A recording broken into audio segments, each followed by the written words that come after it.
As Rugrats aired on the kids' channel Nickelodeon in 2005, everything seemed normal at first. The episode ends as usual and the end credits come on, only this time, the credits were complete gibberish. Of course, the first assumption you'd have while seeing this is that this was some type of hijacking. I mean, why else would such a large network air something so odd? What's even weirder though is that the credits become more unnerving as time goes on.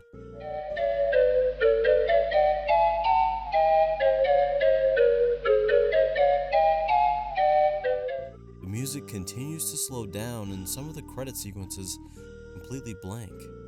And then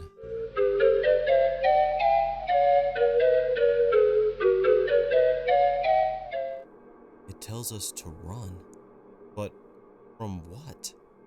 Is there more to this than meets the eye? The Nick logo appears completely blank as all sound cuts out before a distorted version of the Nick theme plays as another logo appears. The recording quickly cuts before it continues, but I'm sure you're left with a few questions. The biggest one of all probably being, what does any of this mean? Well, today, I'm hoping to figure that out with the help of my buddy Tobypasta. I'll be covering the first half of this series titled We'll Be Right Back by TapeWorm, and Toby will be covering the second. The link to this part will be below in the description and pinned comment along with all the other important stuff. I hope you enjoy this one. 3 years prior to that strange Rugrats airing, the SpongeBob pilot was airing on the same network and was almost completely normal. Though Patrick clearly looks off here. Immediately after the episode ends, we can already tell that something is off with the credit sequence again.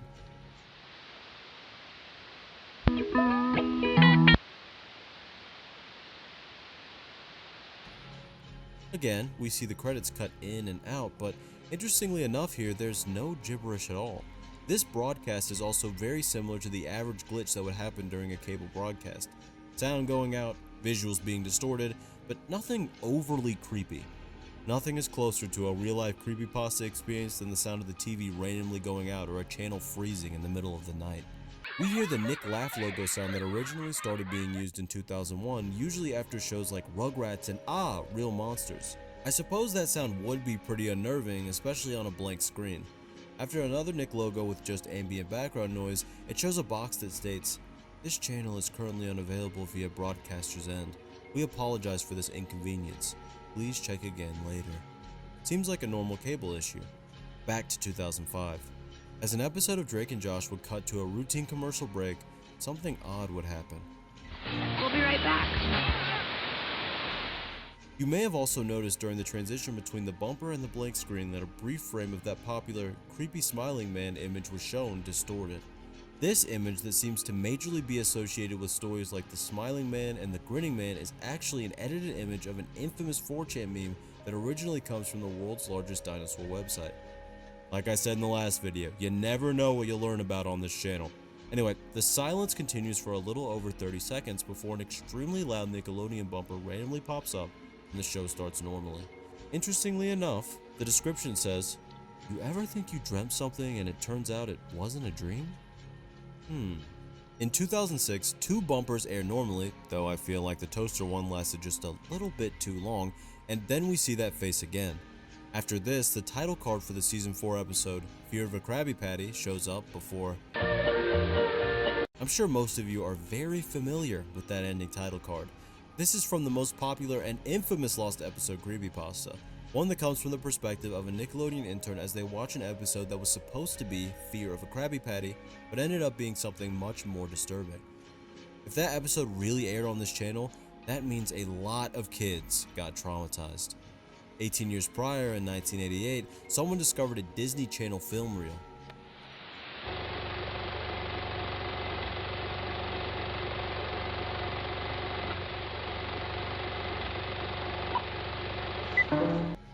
That clip at the end is from another creepypasta, one that involves an unnerving Mickey Mouse episode that was discovered on one of those Disney compilation DVDs. In this world, we can clearly see that all of these creepypasta are completely real, which is kinda strange. Back to 2005, we see someone using a program called Teletainment, which, as far as I know, isn't real. As they go to select an episode of Drake and Josh, one title is clearly very different from the rest. This one. After some deliberation, they select the strange title, which honestly, who wouldn't, and the only description the episode has is, "We'll be right back," which is also the name of the series. The Nick on Demand intro plays a bit before we're welcomed with that same face that we saw earlier before a high-pitched tone plays for a while. Finally, it gets back to the normal preview, but after Timmy uses his remote, the face appears again. Obviously, this face must represent someone in this universe, although we don't know who just yet. Between blank screens, a "We'll be right back" bumper plays, and as the "Back to the show" bumper plays, the face flashes on the screen several times before the program ends.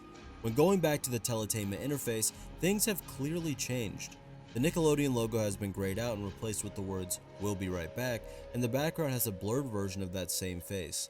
No matter how many times they try to exit the teletainment interface, it won't let them. Instead, the entire interface disappears and the face becomes clear. Don't worry. Don't go anywhere. Don't move. We'll be right back.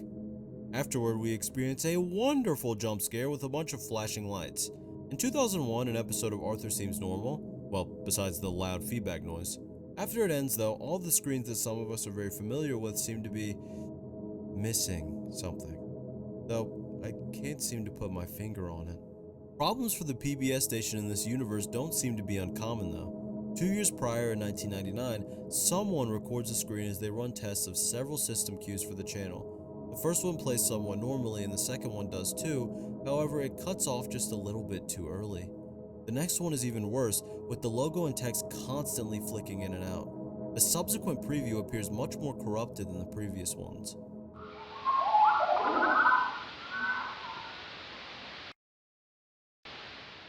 The final one somehow appears even worse.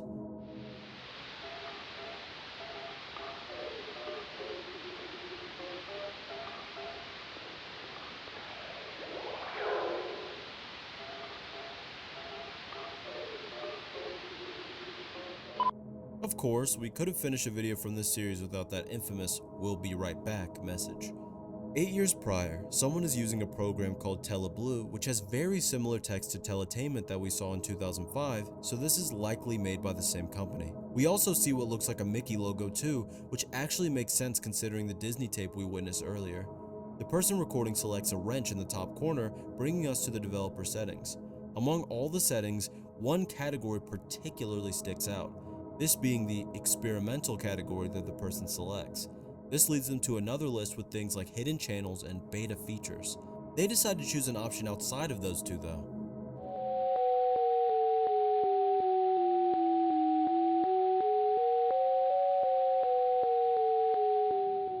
Notice that the brain scanner was quote-unquote deemed safe, whatever that means. I'm wondering why exactly a TV on-demand program would need to scan people's brains anyway, but I'm sure we'll find out. The screen remains black for a while before we see a blurred version of that infamous face flash, "It was TeleBlue," in Morse code. In the pinned comment, we see a now defunct link to a file sharing site. Despite looking everywhere, I couldn't find the file, unfortunately.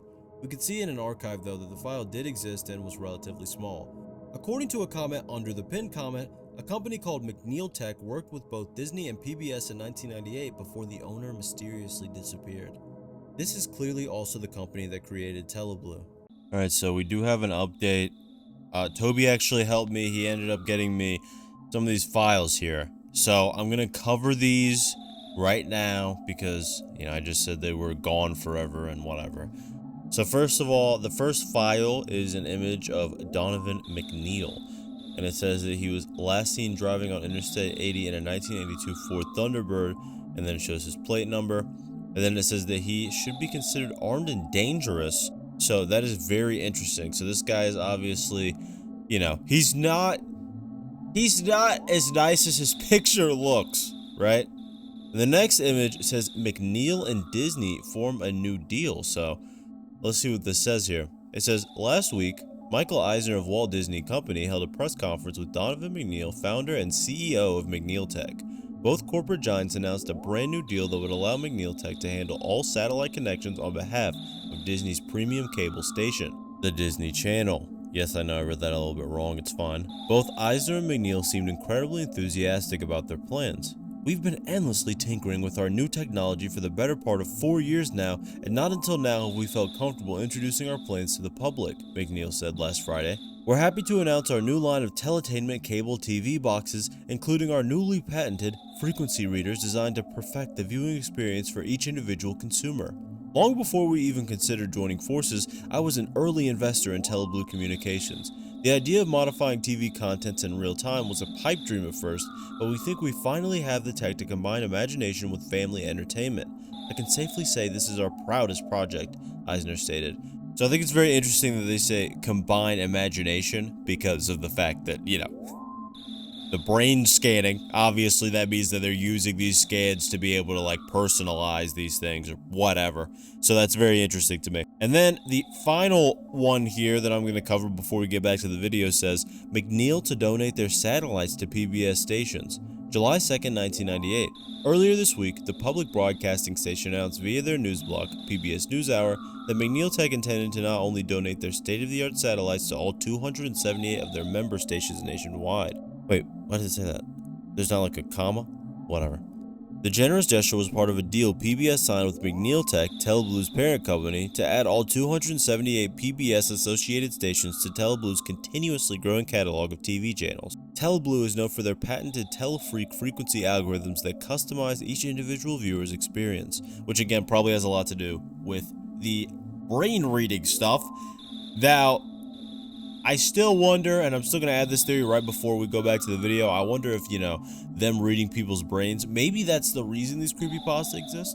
People are reading these creepypasta or something, hearing these stories, and then the thing is like reading their brain and saying, okay, I need to make this, because like this is what they're thinking about, and this is like the thing that these people enjoy. But I don't know. Back to the video. The next video from 1984 is a briefing from Fred Allen Inc. about changing the Nickelodeon logo to being something more recognizable.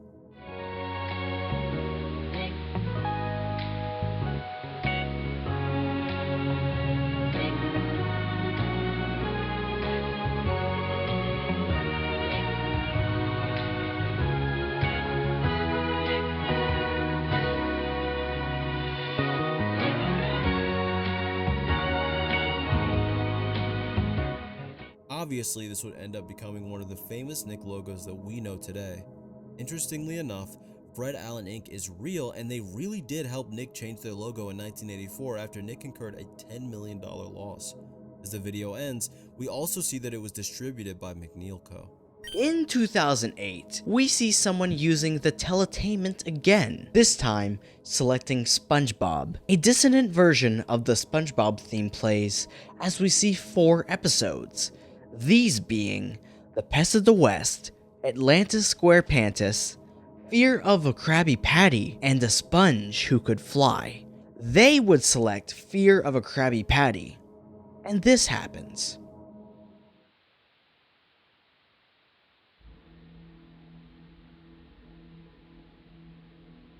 An image of Squidward from the infamous creepypasta that was spoken about earlier. After, the image cuts to a blue screen for a bit, the same type of gibberish that was in the credits of the Rugrats video in the intro. Unsurprisingly, the next screen is missing the text that it's supposed to have. After that though, this sound plays.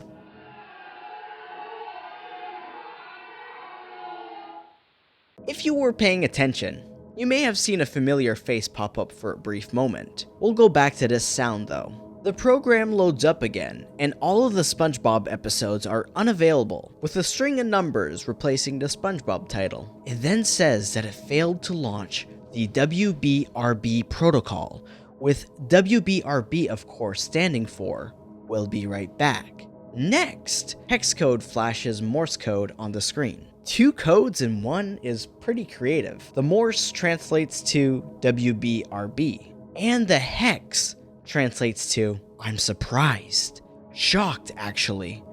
You always seem to come back, even after what you read online." October 2006. Even if it was some narrative, some fictional story, do you believe it disregards your reality? Do you believe it erases what you saw that late summer night? You're young. You have a vivid imagination. This isn't your territory. October 2006 seems to be a reference to the Nickelodeon Halloween 2006 incident. This supposed incident on October 31st, 2006 would happen after a routine airing of Scaredy Pants / I Was a Teenage Gary, when the episode Fear of a Krabby Patty would glitch and cut to the Squidward episode. Around 10 minutes later, the episode cut straight to a black screen before it was over.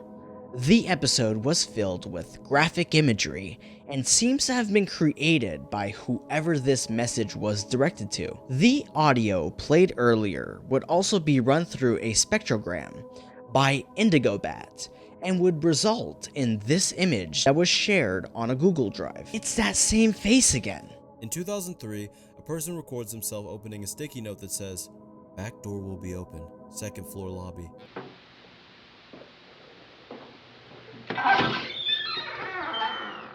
It then cuts to the person wandering around some type of office building before they stumble upon a plant that has a VHS tape in the pot. The tape doesn't seem to have much in terms of labels. The person heads back to an elevator and inspects the tape again after walking inside. We then see them at home starting the tape.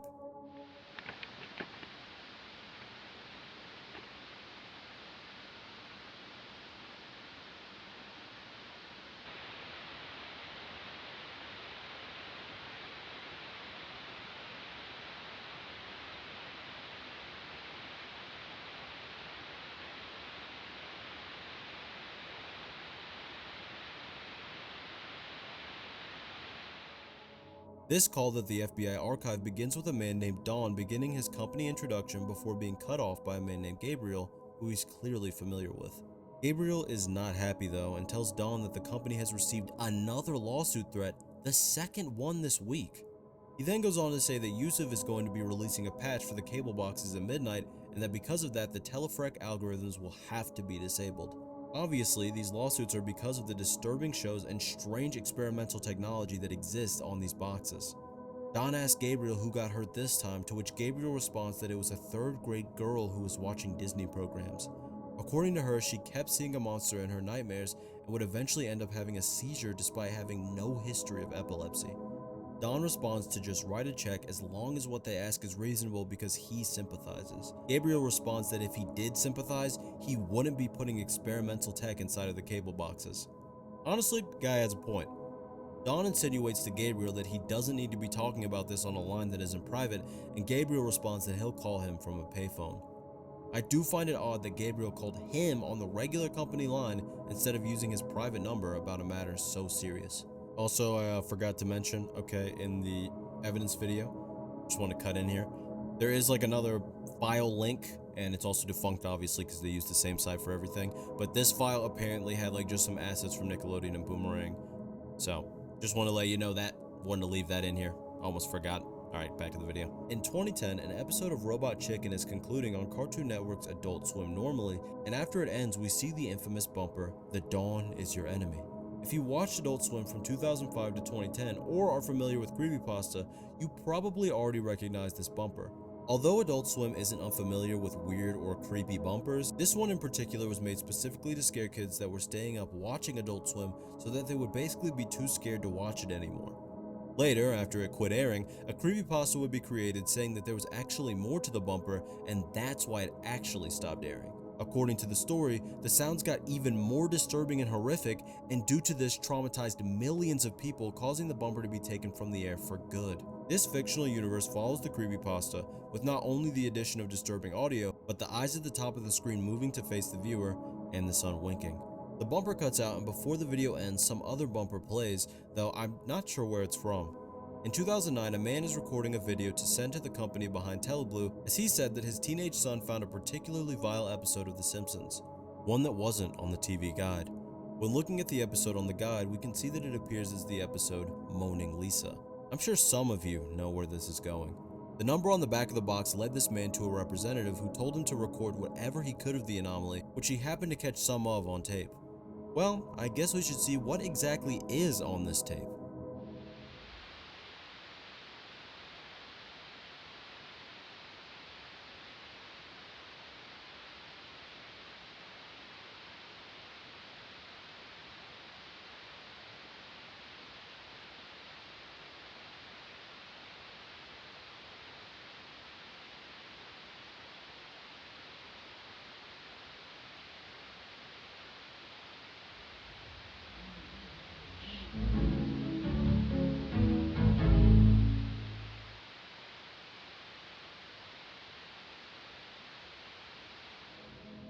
The scene of the Simpsons family on the couch is referenced in the creepypasta Dead Bart as the last scene in an episode where Bart passes away due to breaking a plane window and getting sucked out of it.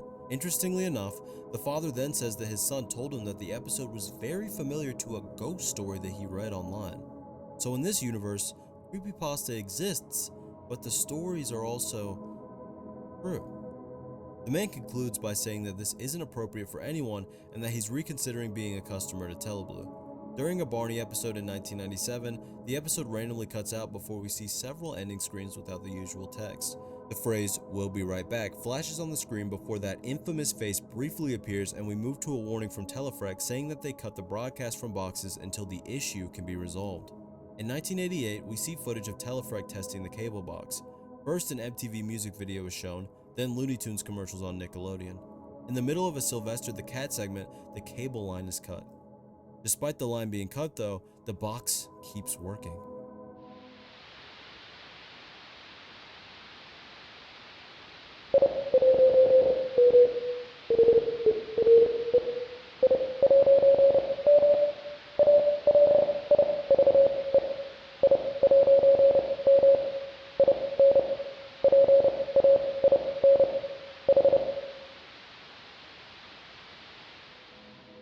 You may have noticed that Morse code played as that logo loaded in. The code says, "I'm here, I'm alive, I'm in pain."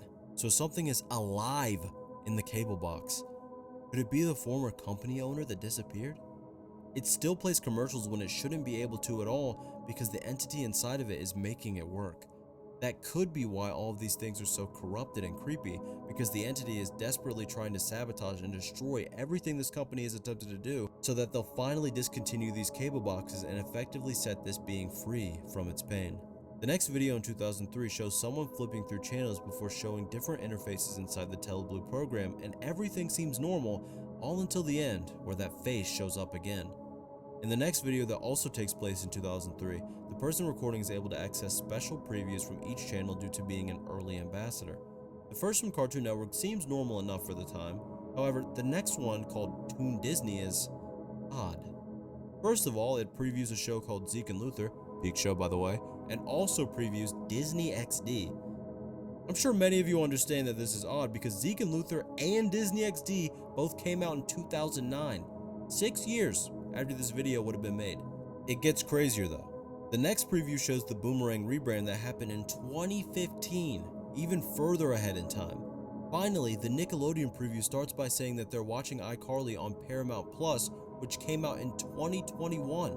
After it ends, Morse code plays that translates to "Stop digging." So this program for 2003 was able to perfectly predict the futures of all of these channels so many years prior and recreate a ton of creepypasta.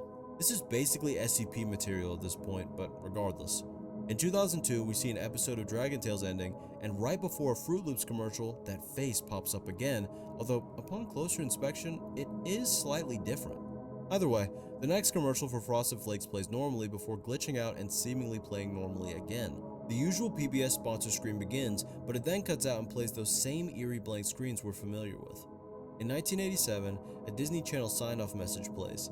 After several seconds of static, it starts playing some very corrupted Disney Channel previews. McNeil Tech somehow managed to have direct ties with so many major channels, even some like Nickelodeon, before they were nearly as successful as they've become.